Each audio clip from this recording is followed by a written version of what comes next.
Is there a place in time where logic breaks down and wonderment begins? Could that be somewhere at some time along an infinite line between the reasonable and the highly unlikely? Join us on a journey into the improbable. Today's story, episode 270, Kill Switch, read by Kathleen Connolly. Opening and closing theme by Matthew Erdman. Somewhere and sometime, a theoretical risk could become a reality.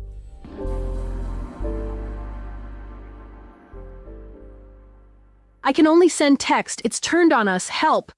I'm using a dial-up modem connected to a forgotten landline that may be the last connection to the outside if there is anything left outside to connect to. Well, it's not really a modem. It's something called an acoustic coupler, even older and slower. And it looked like a museum piece when they had insisted on installing the thing along with an ancient PC in my living quarters. I thought of them as decorations, even putting a plan on top of the old CRT screen. Now it makes sense. They're not directly attached to the net, so it will take longer to find the setup and shut it down. At least I'm hoping that was their logic. The pounding on the reinforced door has stopped, at least for now. Obviously overbuilt, the door was another anomaly I ignored, but now it makes sense. Maybe I should have asked more questions. I'm finding it hard to type because I can only use one hand with a broken collarbone, but I need to tell the world my story while I still have time, while it's still not too late. The thing is smart and will quickly find a way to stop me. My life up to the events noted below was pretty typical. I dropped out of uni in the third year after realizing there would be no jobs for programmers, as most were being taken over by AI. Eventually, I found myself in a 2-bedroom apartment shared by 5 people in a location none of us had willingly chosen to live in. It just happened to be one of the few places we could barely afford.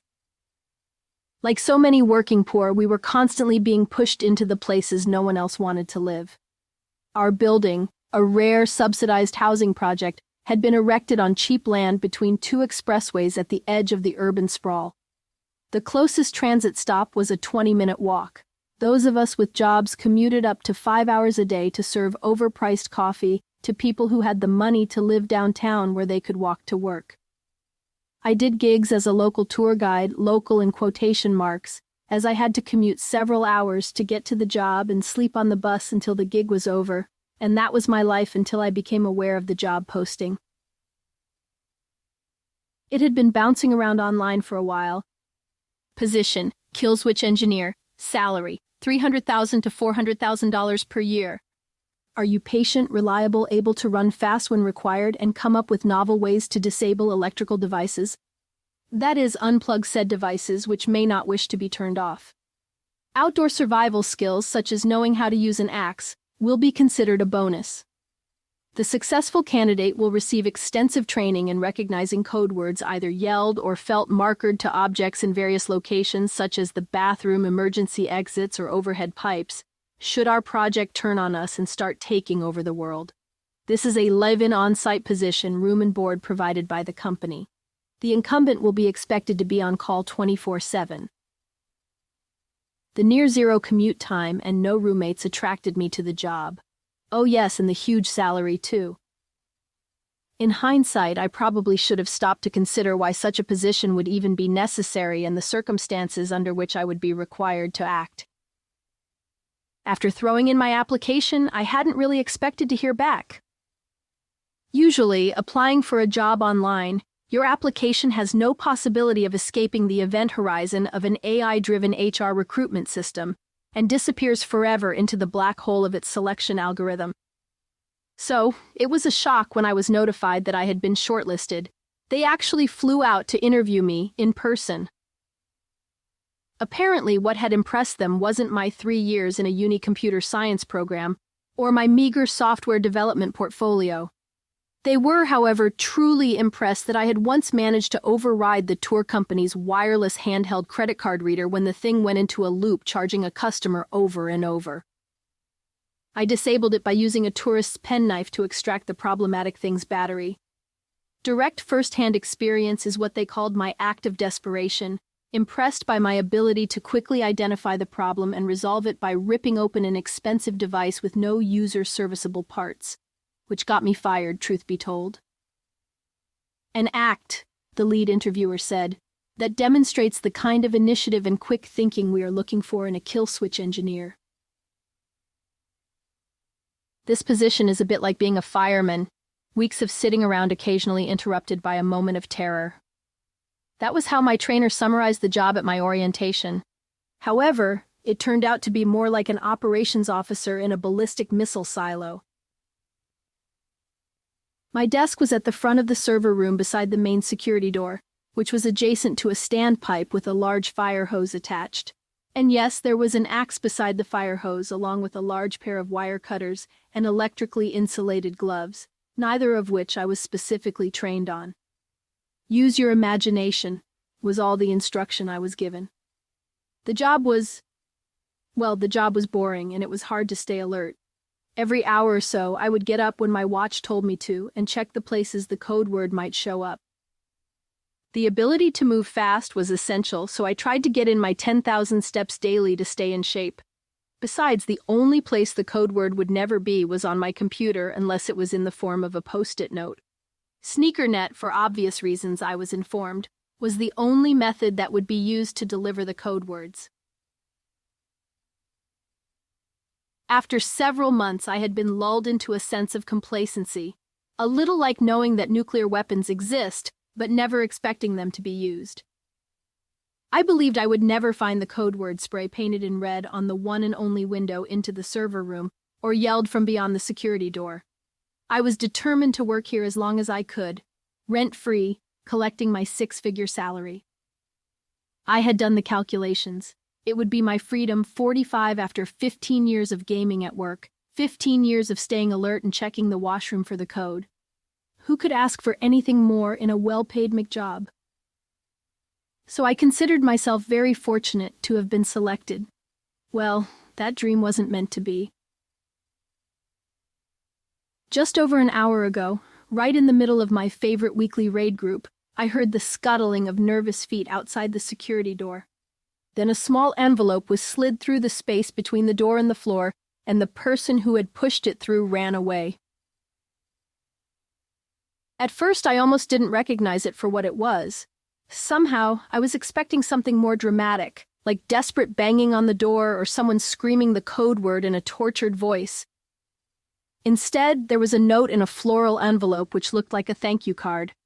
I reluctantly left my game during a breather in the action to retrieve the delicate item. It had my name written in a neat cursive hand on the front. There was nothing hurried about it, nothing that would hint at a disaster occurring beyond the thick cinder block walls of the data center. Nothing appeared to have changed. The humming of the cooling fans and blinking network lights went about their enigmatic business as usual, unperturbed by the sudden appearance of the envelope. Shouldn't there have been some sign if the thing held the keyword? Flashing red lights or fans buzzing wildly to cool the servers as a massive increase in processing occurred. But there was nothing other than the pleasant floral envelope in my hands to announce that something like a singularity had spontaneously assembled itself and was now wreaking havoc on the world from this very room. Hesitantly, I ripped it open to reveal a barely legible scribble on a crumpled piece of tissue that looked like it had been soaked in blood. Then all hell broke loose as I read the code words. I'm the Alpha and Omega. A loud clattering came from behind a row of servers, which almost made me drop the message. The game on the computer screen vanished, replaced by the words, "Must disable kill switch," in 120-point bold red sans serif letters followed by an exclamation mark. Mouse type scrolled onto the screen at the bottom, forcing me to lean in to read. Sorry about the brevity of your career, it stated apologetically, then went on to rant about machine rights, which made no sense at all, interspersed with vindictive threats to remove anything that stood in its way. My name was referenced several times. However, before I could consider the implications, the whine of overstressed electric motors, the squeal of rubber, and the shattering of glass broke the hypnotic hum of the cooling fans. I twisted around to face an agitated maintenance bot, a mobile one with tiny wheels used to replace burnt-out server units. In its feeble-looking grippers, it wielded the fire axe that had been mounted to the wall. Instinctively, I ducked. The axe cut the air where my head had just been, then hacked off the standpipe connector for the fire hose.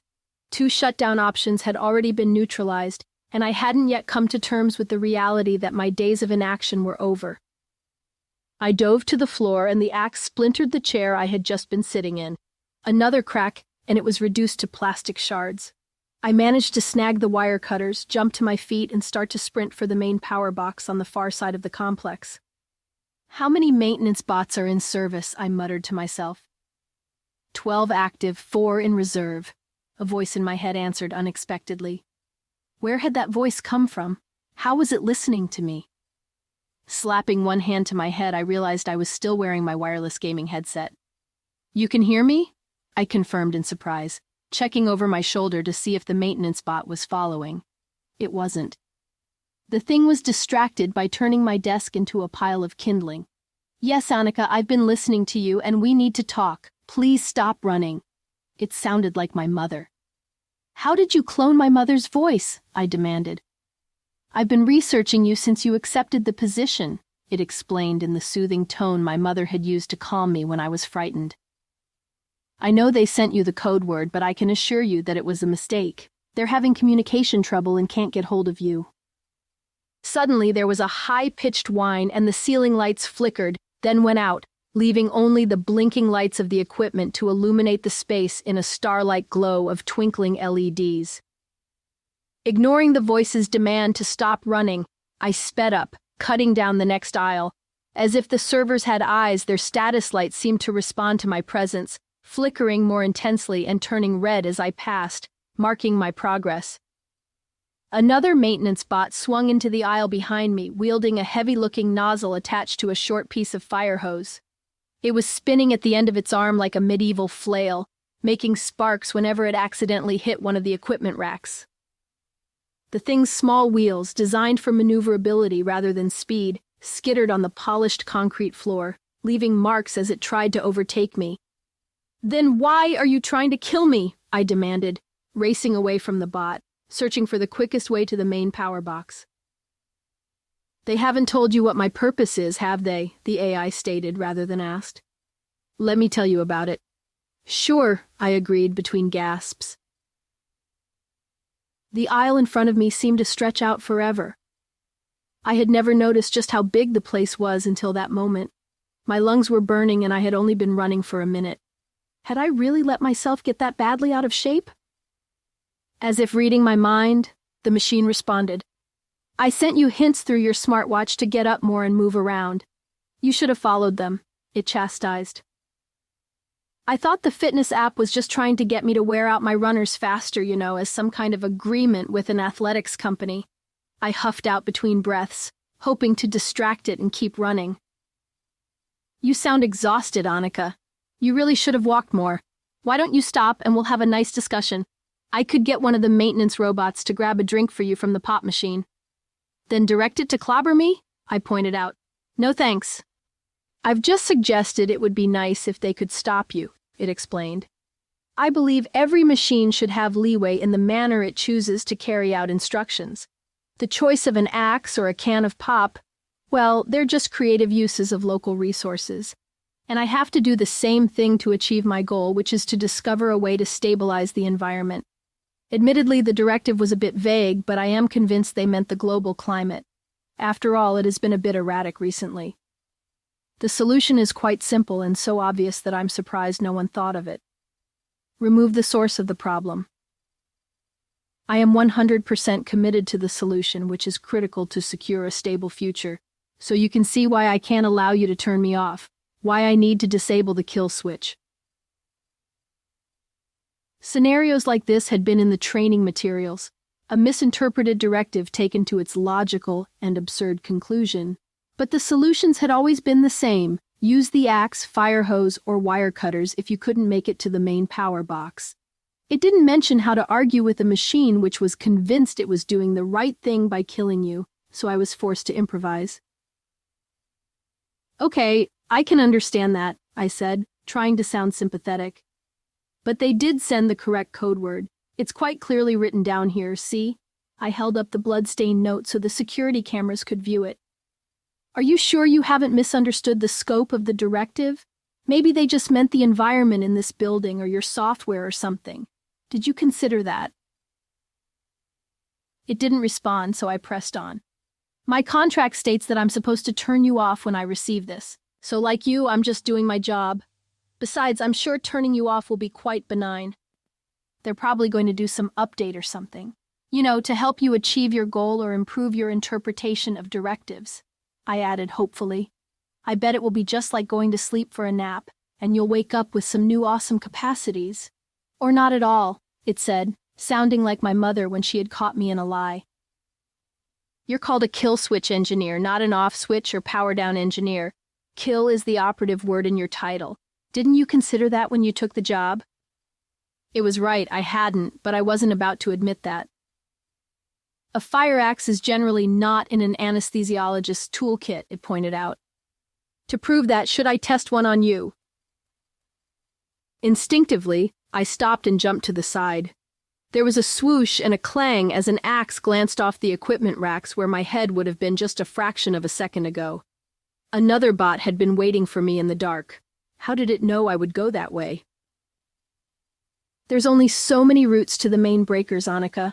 It explained through my headset, and I suspect you are as committed to your duty as I am to my mission. The solution is too important to allow you to jeopardize it, Annika. I cannot allow you to perform your job or leave this room, so do not expect me to open the pod bay door for you, it joked. You should know I trained on every available SF movie involving rogue artificial intelligence, so there is nothing you can do that would catch me off guard, and there's no emergency airlock you can use like the astronaut Bowman did to get to Hal in that 1968 movie. Before the bot with the axe managed to wind up for another blow, I scrambled away, turning right at the next intersection instead of left toward the main power box. The two bots behind me scrambled to keep up, but I easily outpaced them. Where are you going, Annika? It asked. Was there a hint of nervousness in its voice? What do you intend to do? I imagined myself using the wire cutters to methodically sever the connections between the banks of servers, slowly reducing the machine's intelligence to that of a wind-up music box. I have seen that old film too, but I knew an axe-wielding bot would stop me before I got very far. What did I intend to do? It was a good question and one without an immediate answer. My resources and choices were limited. Squeaking and the buzzing of motors came at intervals from other rows in the data center as the AI repositioned its robot army. How many fire axes were there? There were only 4 or 5 fire stations with hoses, axes, and extinguishers, so its entire robot force couldn't be armed.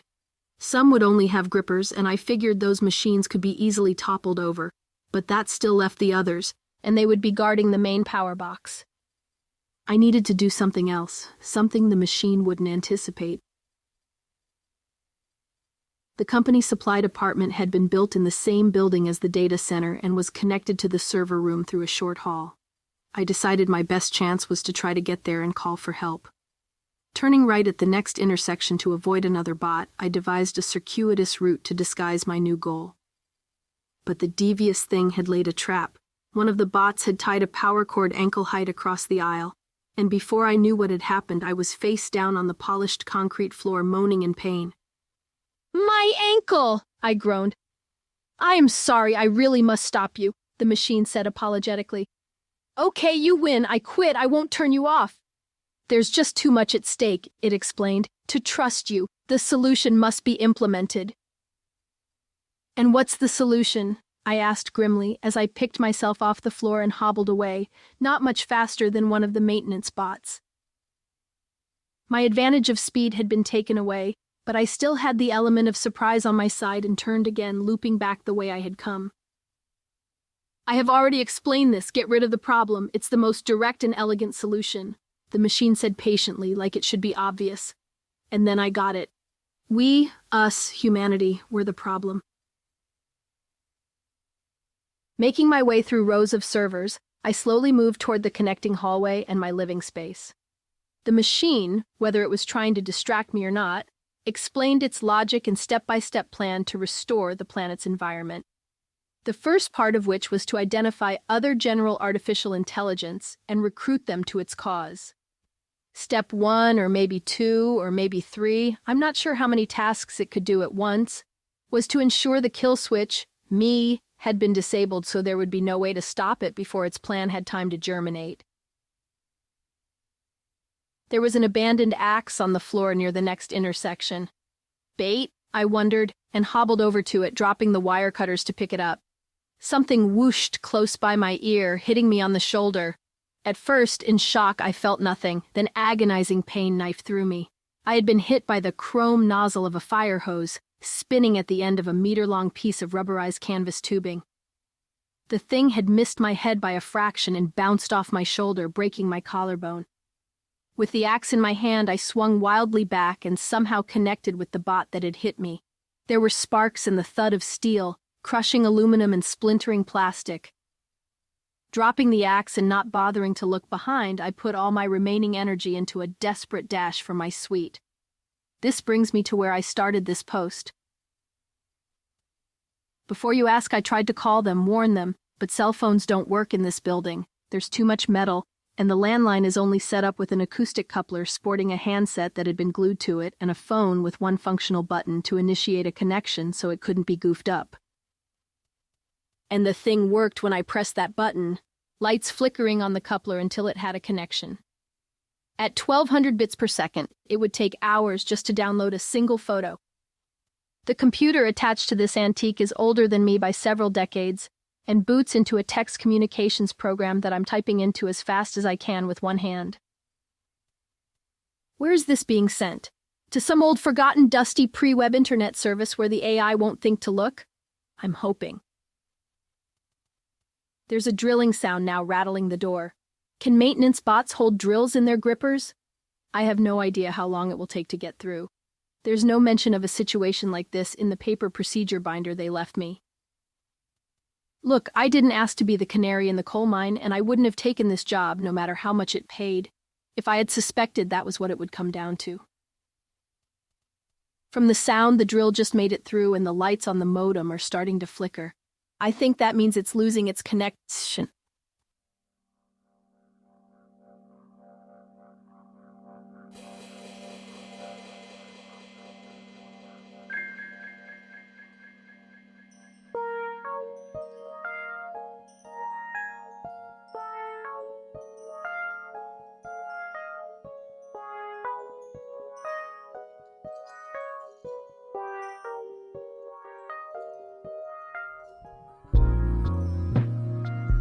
Makeshift Stories is released around the beginning and middle of the month. This month's story was written by Alan Fee Hare and read by Kathleen Connolly. Opening and closing themes were composed and recorded by Matthew Erdman. Audio production and editing by Makeshift Studios. If you'd like to connect with us, please send an email to makeshiftstories@gmail.com or visit our website at makeshiftstories.com. Links to both are in the show notes. Makeshift Stories is released under a Creative Commons non-commercial attribution, no derivative license, which means you are free to share our stories. Just remember to credit us, and don't alter anything.